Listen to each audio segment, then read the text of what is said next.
10 of June's Stretch and Strength Challenge for Equestrians. I'm just going to slowly take you through the final day of this challenge. We're just going to lightly work on some stretches and strength, all related to horse riders and equestrians. Okay, so let's get cracking with our final day. Ottie is here, she might not be here for long, we'll see. And let's start in our wide-legged child's pose. Okay, so you want your big toes together, your knees apart, and your heels and your seat bones are going to go onto your heels. So knees as wide apart as they can go. You're going to take a big inhale, find some length, and exhale, fold forward.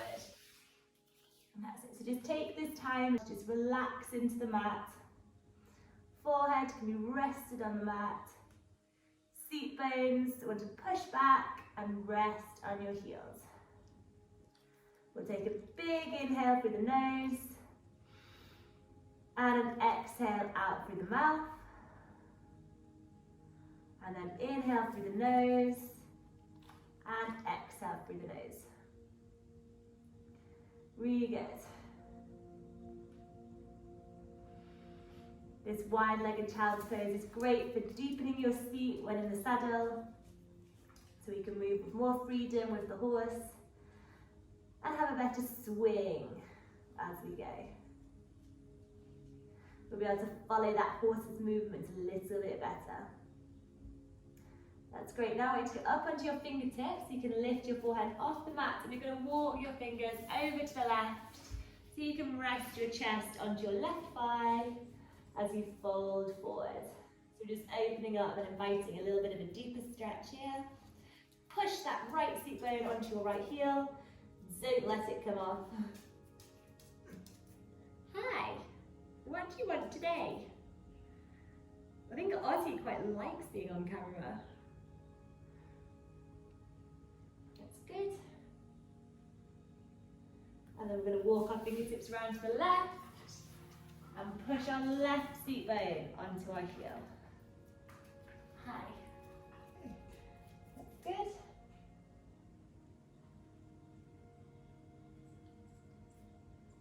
Inhaling and exhaling through your nose.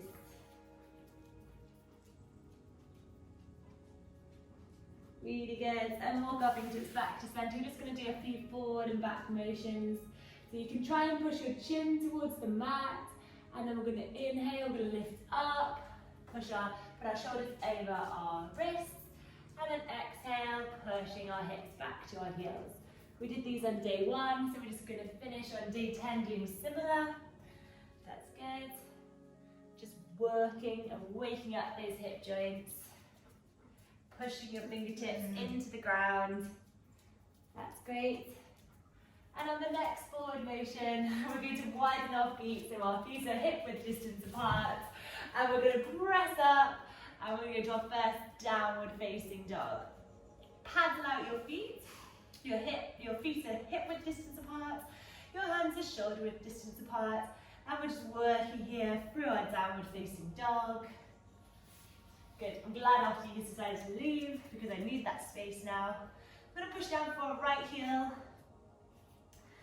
and just wake up that right hamstring and calf. It's going to help us get a nice long leg, low heel whilst we're in the saddle.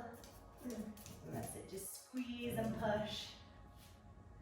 Really good. Chest goes towards your thighs. That will make the stretch a little bit deeper. And then switch sides. Left heel drops, chest presses towards your thighs. That's great. And then relax back down with your right leg lifted up, open up at your hip, lift that knee really up and high using glute strength. Squeeze and lift it even higher. And then we're going to relax down with that right leg. We're going to go forwards into our plank pose. We're going to lower down. And we're going to our cobra, lifting up with our chest, heart goes forward. And then from here, we're going to just move into our side plank. So we're going to do it slightly different. I want your forearm, to move Ottie out of the way. I want your forearm facing towards the left, your right forearm facing towards the left, so your fingertips are out like that. We're going to roll onto our side, and then we're going to press up through our elbow and through our toes. As you do this, you can either keep your your left leg on top of your right, or you can place it in front. Okay, see where you find your balance. Ozzy is really enjoying being on the camera today. Use your left hand to rest on the floor for a bit of balance if you need. You're going to push up for your right elbow and for your right foot. Okay, so you press up through those hips. So we've got a bit of strength here going through our core. Lift those hips up, and your left hand is going to go up and above the ground. Okay, so you've got a nice straight line. Shoulder is stacked above the other shoulder. That's it. Lift those hips high. Good. If you're finding this a little bit too difficult, you can take a different variation. You can bend your right knee underneath you, have it there for a little bit of support, and just lift up through your left leg. That's it. Good. So just find what works for us in this pose. Now you can either continue to hold, rest out if you need to, or if you want to join me and try some little rotations. Off we go, Ozzy. Come on. She's in the way. Shoot. Come on. Good girl. And if you want to join me here, you've got your feet stacked above each other. So your feet are above each other, your shoulders are stacked above each other. Okay. We're going to lift up. We've got that alignment. And then we're just going to rotate under and curl our left hand underneath us. I want you to try and keep your hips really still and just twist through that torso. That's good. Using core strength, lift those hips higher and twist.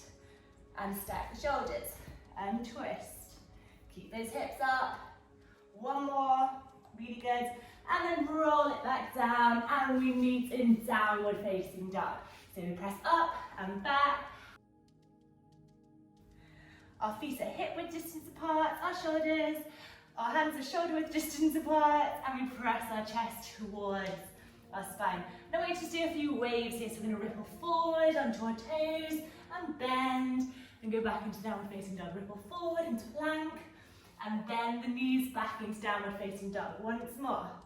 Ripple forward, press it up, and then we're going to lift up with our left leg, bend at the knee, open up the hip, squeeze and lift, really press that knee up towards the sky, using that left glute. Really good. And then we're going to put it back down. We're going to go forward into your plank pose. Hold and lower down, keeping your elbows in, pressing up, heart goes forward, a little back bend, and then we go into our plank the other way. So what I'll do here is, you can just turn around. I'm going to face this direction so that you can see me more easily. So we're going to keep our left forearm pointed towards the right of the mat. If you need to, you can keep your left knee bent for a bit of support. Hold onto the floor. If you need to push it up. You're going to lift your hips up off the ground.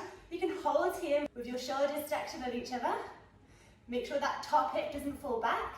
If you want to join me to make it a little bit more difficult, we're going to press up. Both feet go together. Up into the air. You can put your right foot in front of it for make an easier variation. You're going to lift up, lift those hips up high, and hold. And then we'll do our twist. So we twist through the torso, don't twist through the hips. Hips stay level, shoulders stay level. This is really good for turns and circles when we're riding the horse. Good, really good for your seat in the canter. Lift those hips up higher. Last one. Very good. And then we rest it back down. So from here, we're just going to take a seat. So press up, and we're just going to go into our 90-90 seat.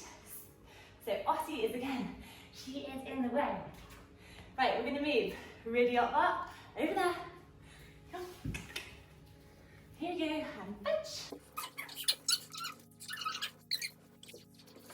So for this, I want you to sit really upright and your hands can go out behind you. And I want your left leg to go in front of you so that your knee is at a 90-degree angle. Do you see that? And then from here, I want you to bring your right leg and I want you to make another 90-degree angle. So we want to have this right angle here and we want this right angle here. Try and push your seat bones to the ground. You might need to put your hands out behind you and lean back a little bit. We want to try and keep that back straight and nice and upright. Now this might not be possible for you to do, and if it's not, that's absolutely fine because it can be your hip joint, but let's give it a go. So we want to try and just loosen up those hips. It's really good for improving your swing whilst in the trot and the canter. and it'll help improve your sitting chart, and it'll help you get nice calm hands. Good, so sitting really tall, try and put equal weight through both seat bones. That's great. Good, and then we switch sides. So our right leg can go in front of us, and our left leg can go out behind. So we create our right angles. That's it. Try and push those seat bones to the ground. Really taking them back. This is one of the stretches I find the hardest to do. It must be the way my hips are made. So let's just see how you get on. So we've got a nice right angle here, and again there. Your hands can go out behind you, and just try and maintain some straightness.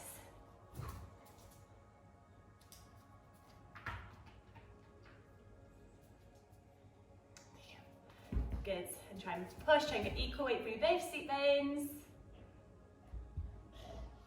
Really good. And then we're going to relax it back down. That's really good. So if you want to end this practice today sitting in a little butterfly forward fold, you can. So you're going to bring your soles of your feet together, sitting really tall and upright, knees flop to the side, and then you can fold forward. I'm going to remain sitting upright, but you're welcome to have a little bend forwards for this practice, for this stretch. That's good. And this is the final stretch of today. So thank you very much for joining me throughout the last 10 days. I hope you've enjoyed it. I hope you started to feel the benefits when you're on your horse, and that your horses are nice and happy and are enjoying being ridden. I hope you can also feel the benefits off the horse as well.